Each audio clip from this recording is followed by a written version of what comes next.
Hey, welcome to my kitchen.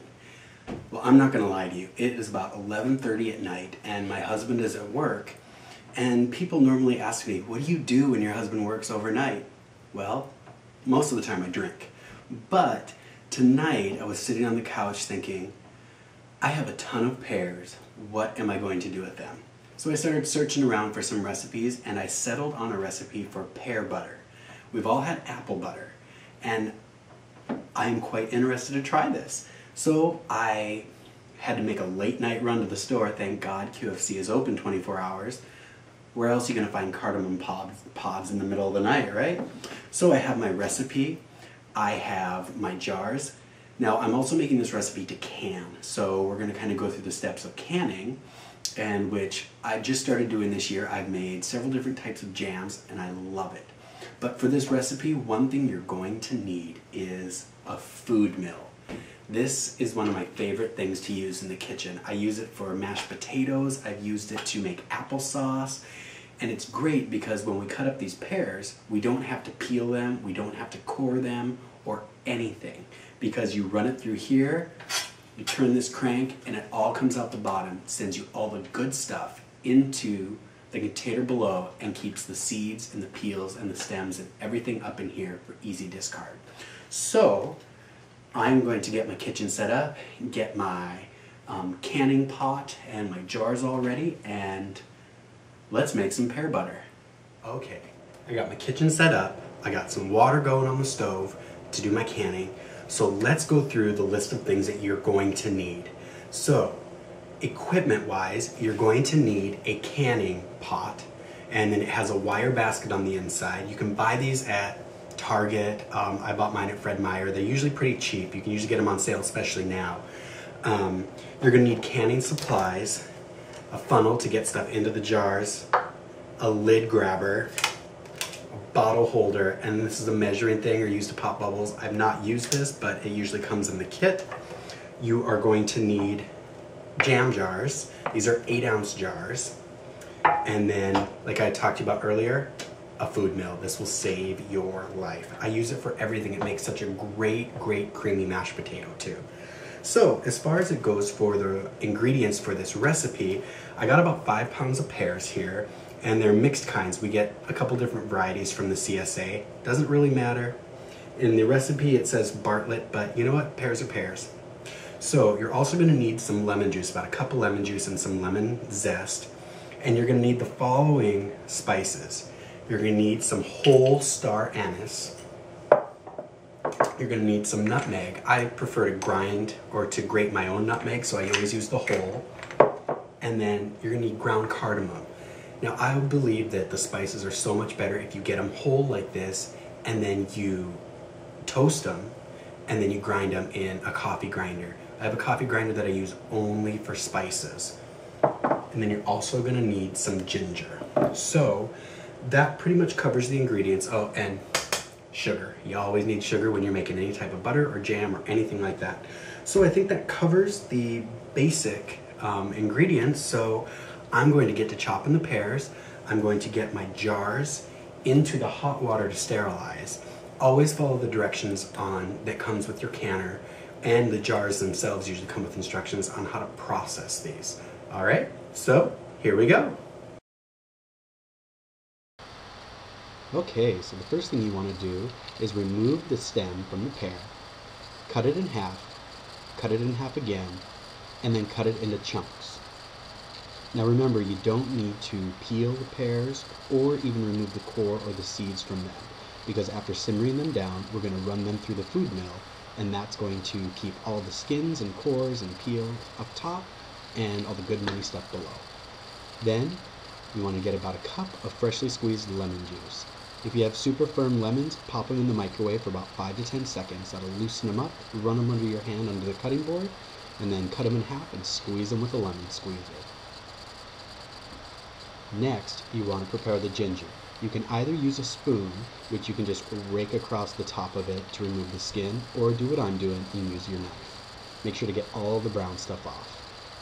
Then you want to cut it into planks, flip those over and cut them into matchstick size.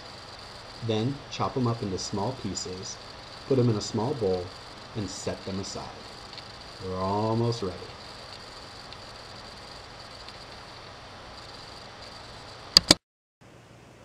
Okay, so I've got my roughly about 5 pounds of pears chopped up. Remember, you don't need to take the peels off them, you don't need to core them, take off the seeds, nothing. I just remove the stem, cut them in half, do a rough chop, voila.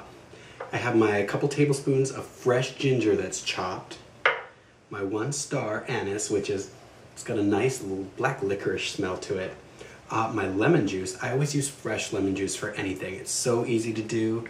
Buy one of these little things, it's amazing. And then water, that's all that's gonna go in right now. So we're going to add all of this. So the pears, ginger, star anise, lemon juice, and 2 cups of water to the pot. We're gonna bring it to a boil, reduce it to a simmer until the pears get soft. And that can take anywhere from 30 to 40 minutes. So you just gotta keep checking it. So once it's brought up to a boil and you reduce it to a simmer, cover it, let it go. So while we are getting all this going, we're going to get this all in the pot to do its thing. We're going to deal with our jars.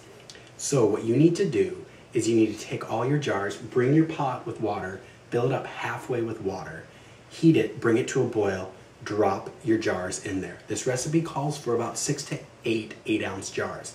I always do a couple more just in case. It's always easier to let these jars cool down and use them the next time than it is to hurry up and heat and sterilize the jars. So one of the reasons why we're putting them in the boiling water is to sterilize them. You don't want anything inside of this. And you can either wash it by hand, put it in your dishwasher on the rinse cycle, the heat cycle, and that's sterilizing. It's just as easy to do it on here. You're boiling the water anyways to put them in the hot water bath. So I'm going to get these in there and just let them boil for at least 10 minutes or as long as it takes for my pears to get done. So let's get all this in here. Pears, ginger, star anise, 1 cup of lemon juice, and 2 cups of water. Right, we're gonna get this on the stove, bring it up to a boil, reduce it to a simmer, cover it, and let it do its thing for about 30 to 40 minutes. All right?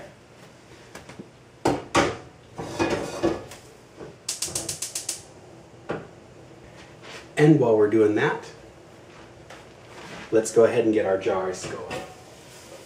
So my water's up to a nice full rolling boil.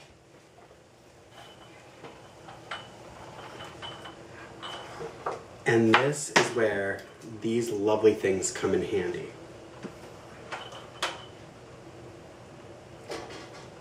I always fill the jar with water and set it in.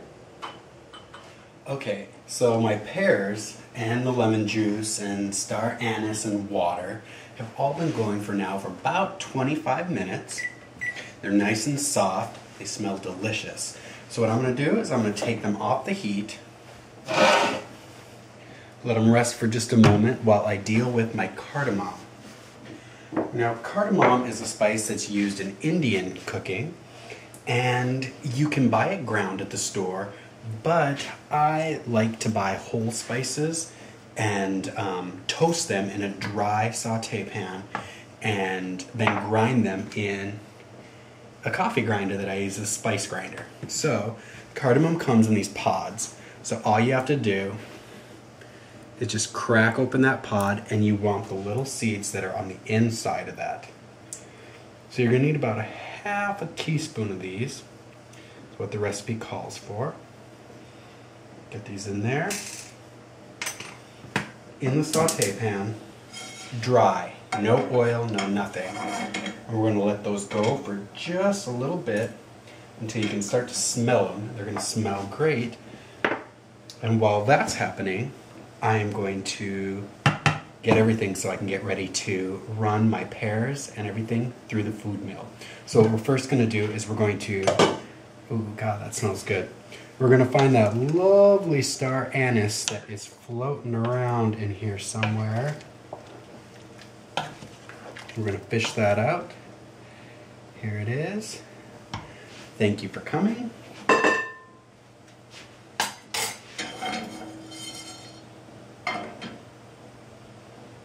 Now it's not going to take but a second for these. Smells good to me. We're going to get them as is into the coffee grinder or my spice grinder and give them a whirl.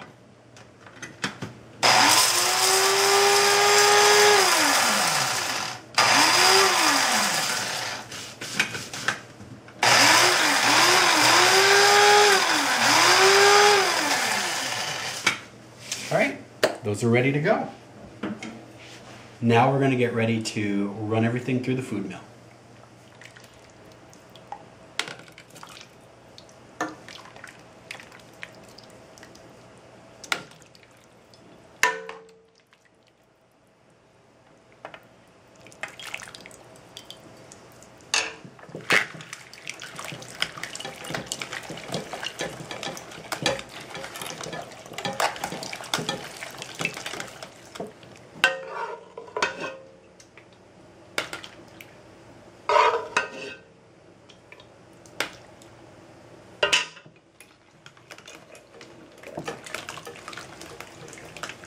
Okay, so we ran our pears through our food mill and we left with all this big money stuff, and it smells delicious. So now we need to add the last of our ingredients in here before we get this on the stove to start simmering.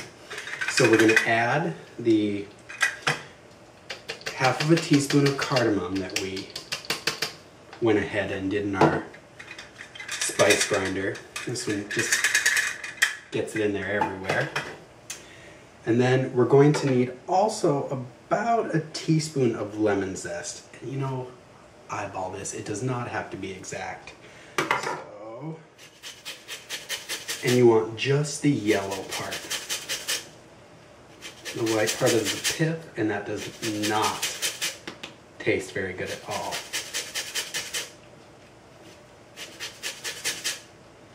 And the yellow is where all the wonderful lemon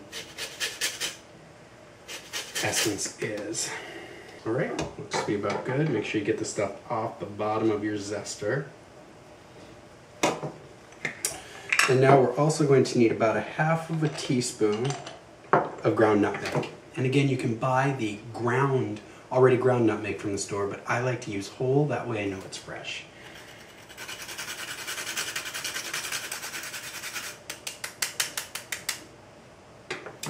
And now we need to add sugar. So for this recipe, it calls for a half a cup of sugar to every cup of puree.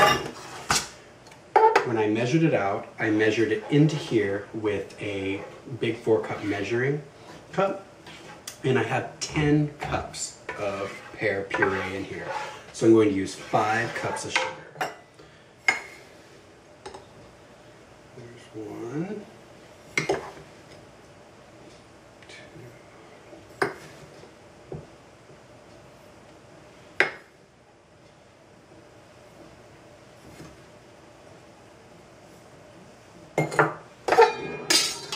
Alright, so we're going to get this kind of stirred in so it dissolves the sugar.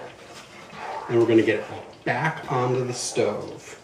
And we're going to cook it on a medium heat and make sure that we stir it often so the stuff that's on the bottom does not burn, scorch, or worse, stick to the bottom of the pan.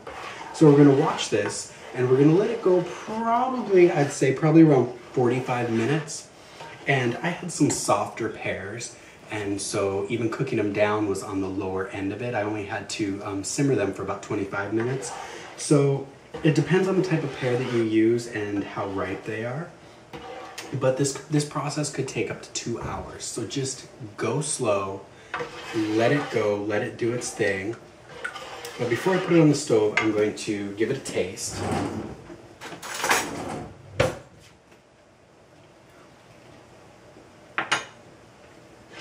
That's good.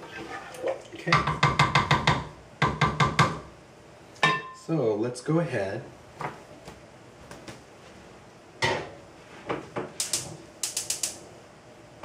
Get that on the stove. We're going to get it up to a medium heat and we're going to continuously stir it. And I'm going to clean this up while that's doing its thing, and Soon enough, we're going to be ready to start throwing everything into the jars and getting those ready to process in their own water bath. We're almost there.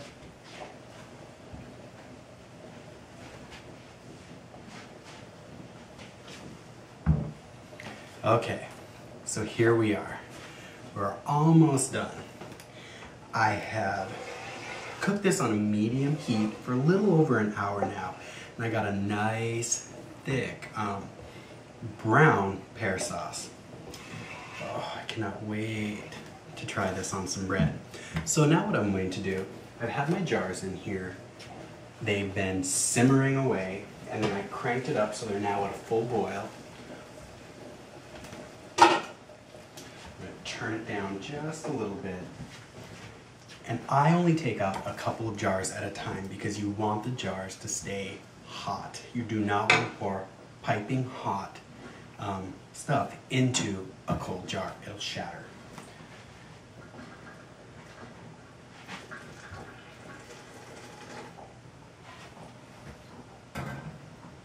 So I'll start with 3.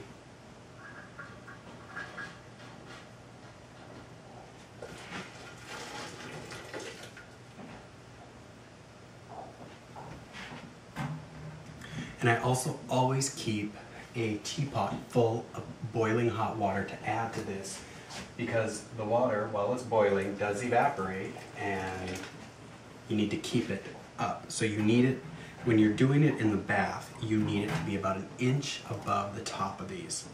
So this is where we use this fantastic funnel.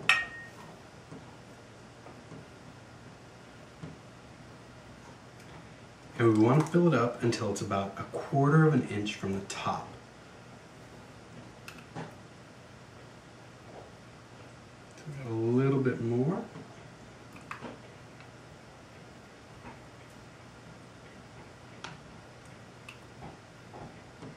There we go. And we just continue on like this. All right, I'm gonna rock the rest of these out, and then I will show you how to put the lids on them. All right, so I am about to fill this last jar, and they weren't joking when they said 6 to 8. So I'm right on my 8th jar right now. We're gonna get it up to right about there. We're gonna call it good. So now what you're gonna need to do, I've had all the lids boiling in a saucepan, because you want to sterilize them as well.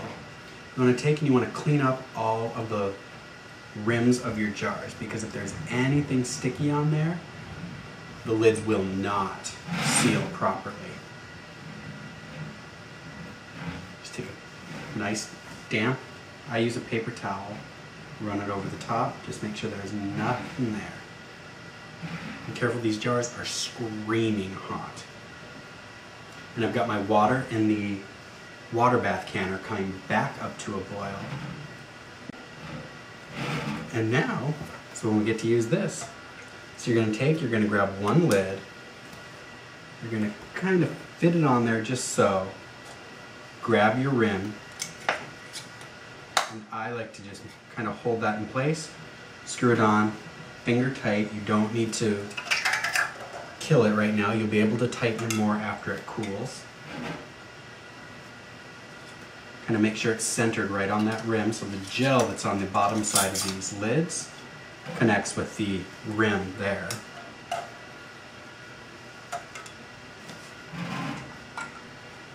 All right, so now what we're going to do is we're going to take these and we're going to lower these back into the boiling water, and we're going to make sure that they're not touching the sides or each other. You don't want them clanging together, so make sure you put enough space in between them.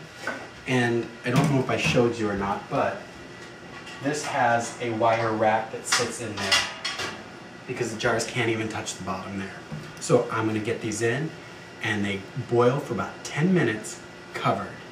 And then you want to let them rest for 5 minutes in the water, cooling down. And then you remove them, and you're going to put them in a place where they can rest for about 12 to 24 hours, untouched. You don't want them bumped, you don't want them jostled around, or you don't want a nice breeze coming through or anything like that. You need to let them just sit. So I'm gonna get this done.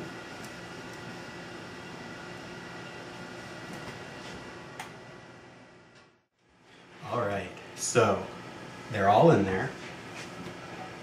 We're gonna cover it. Make sure we got it up so it goes to a nice boil. Set our timer for 10 minutes. Once the timer goes off, we're gonna turn off the heat, reset it for another 5 minutes, let it kind of cool down, and we are going to remove them, set them on a towel, and let them rest for 12 to 24 hours. Now, when you first take them out of the water, you're going to hear a pop sound. That's good. You want to hear the lid being sucked in. That tells you that the seal has been made, and that is an amazing sound. If you've canned, you know what I'm talking about. All right, so we're gonna let it do its thing. All right, our jars have boiled for 10 minutes. I turned off the heat, set the timer for another 5 minutes, and they are ready to come out of their bath. So,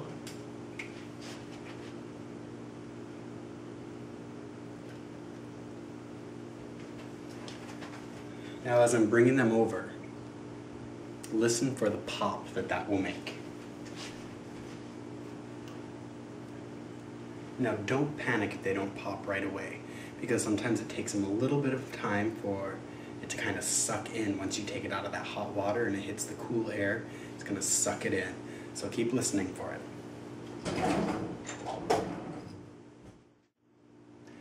Alright, so I've heard one jar pop. There's another one. So I've done all I can do for tonight. So now it's time to put the dogs away and get up and get some sleep. So now remember, you want these to be left untouched. Just leave them alone for at least 12 hours. That's going to give everything to set. Don't try to retighten these bands or anything like that until they've set for 12 hours. So, until tomorrow morning. Actually, tomorrow afternoon. Get some sleep. I know I will.